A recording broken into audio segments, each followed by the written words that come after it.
Alright, yes, a beautiful Friday morning to you out there, and welcome to another moment talking sport right here on your number one star politics and business TV. My name is Ruben Musako RMG, and I'll be on call at the sports program today.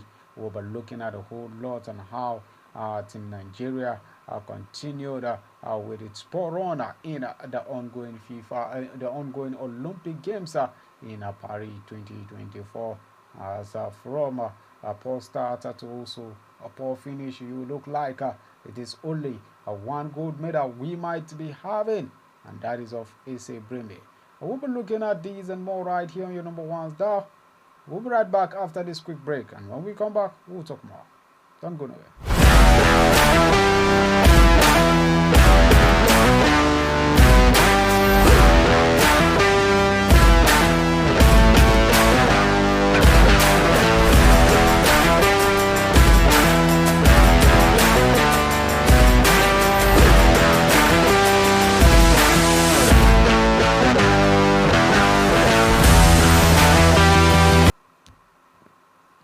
Now let's dive into the program. Also, Team Nigeria continued with their wins, their poor runner in the ongoing Olympic Games in Paris, as the only weightlifter crashed out from the games. Now, Nigerians Folashide Rafiatu Lawal missed out on medals in the women's 59 kg category weightlifting, finishing fifth in the event with a total lift of 230 kg category. The snatch, clean, and Jack Lawal came closer to finishing on the podium and missing out from third place by 5 kg overall. Now, the Nigerian weightlifter gave it a smashing all personal best in the clean and jack by kg.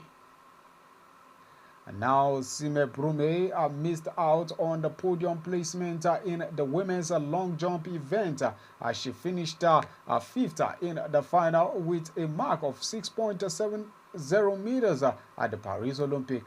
Now, reports coming in from France is that the African record holder inspired the Nigerian 1, 2, 3 participation in the final.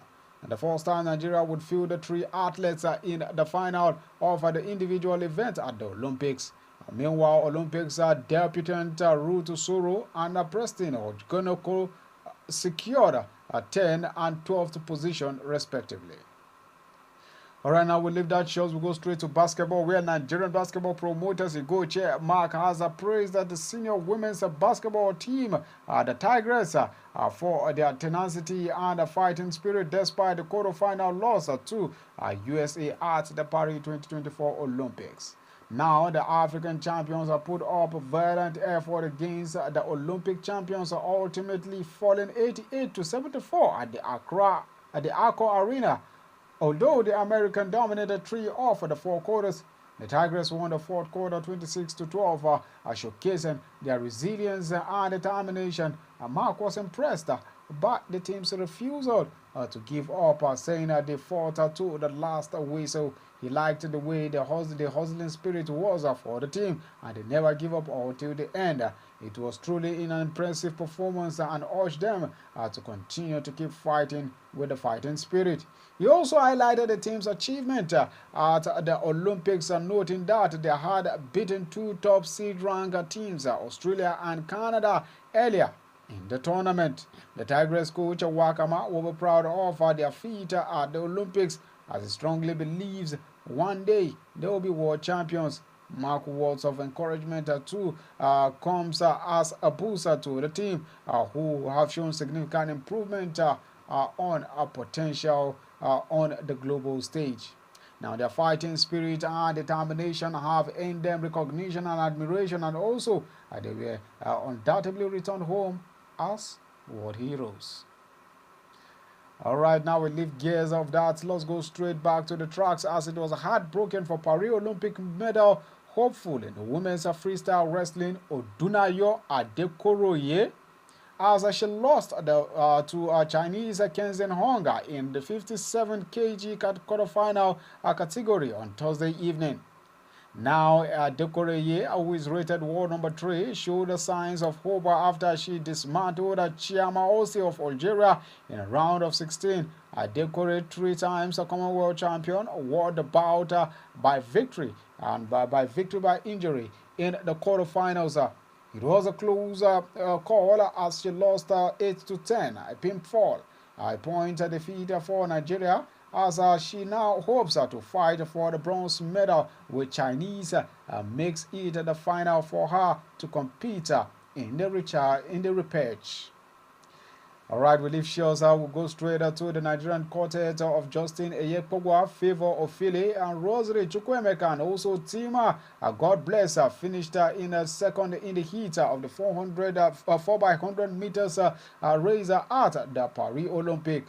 Now, despite running a season best of 42.70 seconds, missed out on an automatic position into the final. Now, the U.S. team finished the women's 400 by 100 relay heat as they continue to make an impact in the Olympics. Now, British quartet of Bianca Williams, Imiana Losquit, Amy Hunt, and Desire Henry won the second heat, while France came second in 42.13 seconds. Jamaica posted a time third of 42.35 seconds to make it third. Now, let's go straight to sporting fans and athletes and administrators who are worried as Nigeria, and most populous African country, is still missing on the 2024 Olympic Games medal table, even when countries like Kenya, Botswana, South Africa, Cape Verde, Uganda, Egypt, and Algeria have all won medals.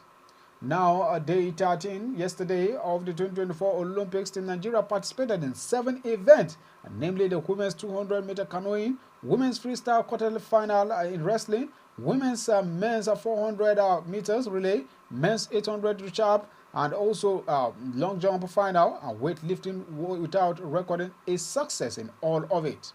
However, the disappointing moment is yet appointment of yet another day without medals, for overshadowed by the king gesture of the German team to Nigerian cyclist Ise Kwereseraye at the ongoing Olympic Games, which caused a stir on social media. Now, Sekpere, via her microblogging platform X handle, formerly Twitter, extended appreciation to her German counterpart after they offered her a bicycle to train with at the ongoing Olympics in Paris.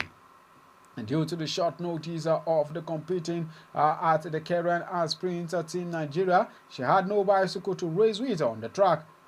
In the spirit of sportsmanship, the German team had actually offered her and came to her rescue by offering her a bicycle.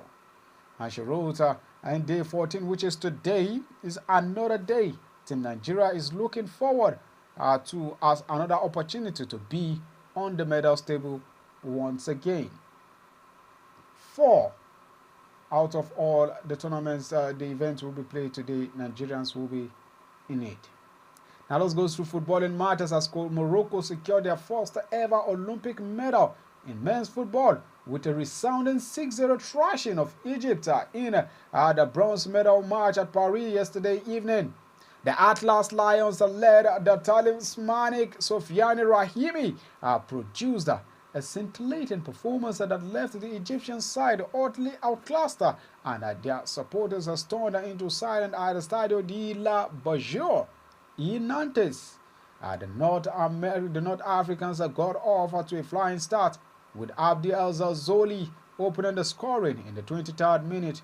Rahimi then doubled Morocco's lead just 3 minutes later, powering home a pinpoint header to put the result beyond doubt.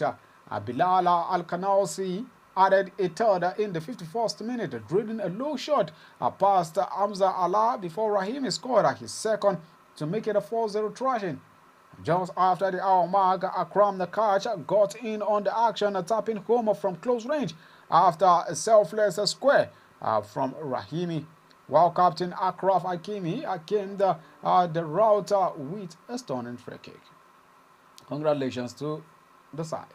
Now let's go straight to other matters, as are now set for Yimba to unveil their new players acquired this transfer window, and their ever darling and supporting fans as well as the media team. The unveiling, which will be done by the management team led by the club chairman Kanu Wanko, will hold on Friday night, August 2024, which is today, at the Enyimba International Stadium, as it is ongoing at the moment. Now, the unveiling will afford the eagerly awaiting fans of People Elephant the first time to opportunity meeting with the new acquisitions that will help the club regain their league titles and well as return back to glory days in the continent. Meanwhile, the Enyimba Stadium will today take host of international friendlies between Enyimba FC and their counterpart from Sierra Leone FC, FC Cologne. According to Enyimba Media, the club sporting director Ifeanyi Kweme, he said that the international friendly between the two West African sides who are preparing ahead of commencement of the domestic and continental engagement would hold at the Enyimba International Stadium in Aba by 3:30 p.m. later today. Now let's go straight to former African football president Issa Hayatou has died last night after a long illness one day before his 78th birthday. Various agencies have reported that Issa Hayatou's death was initially rumored around 160 days ago in 1st of March. The Cameroonian was a long-serving president of the Confederation of African Football for around 29 years, from 1988 until his surprise ouster in 2017. He also served as acting FIFA president from 2015 to 2016 after Sepp Blatter was suspended by a football wars governing body. Hayatou, whose brother was a prime minister of Cameroon, was a lifelong sport administrator. He was an International Olympic Committee member IOC from 2001 to 2016, after which he became an honorary member in 2011.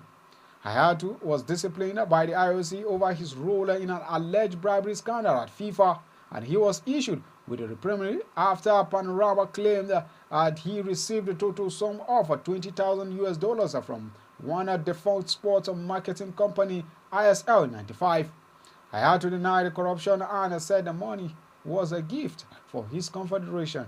His tenure at the helm of African football saw the game on the continent make stride, although Hayatou was often accused of dictatorial and slow to introduce innovation changes. Hayatou challenged Sepp Blatter for the FIFA presidency in 2002 but lost heavily as many African countries deserted him in the vote against the Swiss. Alright, let's take a quick break, and when we come back we'll talk more. May the gentle soul of Hayatou Issa depart in peace. We'll be right back.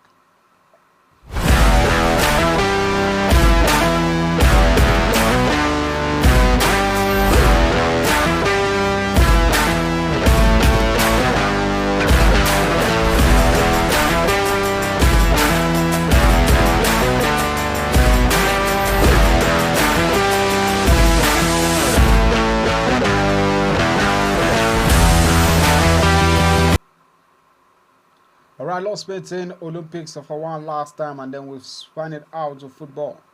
A star-studded United States of America side showed their quality when it matters, as they fought back from a 13-point deficit in the final quarter to beat Serbia in a thrilling Olympic men's basketball semi-final game. The vast array of NBA superstars led by LeBron James and Stephen Curry trailed 76-63 after three quarters, but they turned up the heat and turned around the deficit to win 95-91 at a noisy Bessie Arena. To come back the way they did, it is something that the U.S. basketball team have been special of. Curry says, and they finished the game high 36 points. And the comeback maintained the Americans' bid for a fifth successful gold in an Olympic event which they have dominated since it was introduced in 1936. On Saturday, they would play the host France in the gold medal match. Serbia, led by Nikola Jovic and NBA's reigning most valuable player, most settled a cracker at bronze when they gave Germany earlier in the same day. Now let's come back to our Olympics still on the racing side. Botswana Lesile's Beteboko claimed a surprise 200-meter gold Olympic after a medal as Noah Elise was denied a sprint double at Paris 2024. Teboko, who stormed clear of his rivals to clock an African record AR 19.46 seconds to finish ahead of American Kenneth Bednarek, who crossed around 19.62 seconds. Lilies crowned the world's fastest man by 5,000 off a second in a historic quick 100-meter final on Sunday night. Was unable to compete at the head of the race and match his Tokyo bronze in 1904 in 19.70 race. And now Teboko, who lost his motor just few hours from the race, was smiling and crying at the same time. Congratulations to the man, and I will leave that shows of Teboko and racing in Olympics. Now let's go straight to footballing matters and transfer matters. A striker, Richarlison, says that he wants to stay at Tottenham Hotspur after running down a move to Saudi Arabia. Now the Brazil forward, who is 27-year-old, joined Spurs from Everton in 2022 for a club record of £60 million, and he has scored 15 goals in 66 appearances for Tottenham Hotspur, and now was not always a starter last season under manager Angel Postecoglou. Richarlison, whose contract runs until 2027, has attracted interest from a number of clubs in Saudi Arabia, with one unnamed big tabling team joining them. Now, former Manchester United goalkeeper David De Gea is in talks with Italian side Fiorentina about a possible return to the games. David De Gea, which 3 years old, has spent last season on the sideline after his contract at United came to an end over the past few months. He has been released. He has been releasing training footage, including some taken at a National League club Antrim, closer to his home in northwest England. Congratulations to the man. Now let's go straight to Portugal, where the Portugal defender Pepe has announced his retirement from football, ending one of the most highly decorated careers of recent time. Pepe, who is age 41, became the oldest player to appear at the European Championship finals this summer, and his last match was Portugal's penalty shootout defeat by France in the quarterfinals. The former Real Madrid centre-back made 141 appearances for his country. Only Cristiano Ronaldo and João Martinho have more Portugal caps, while he also played for Porto, Besiktas, and Maritimo in his life of football. All right, what a great time, what a great legend, and what a great moment to say goodbye to football. And also here, we'll be saying goodbye to you this week. We'll meet next week for another exciting moment. I have been Ridwan Musa, RMG. Good night and enjoy the weekend. Do stay out of trouble. Bye for now.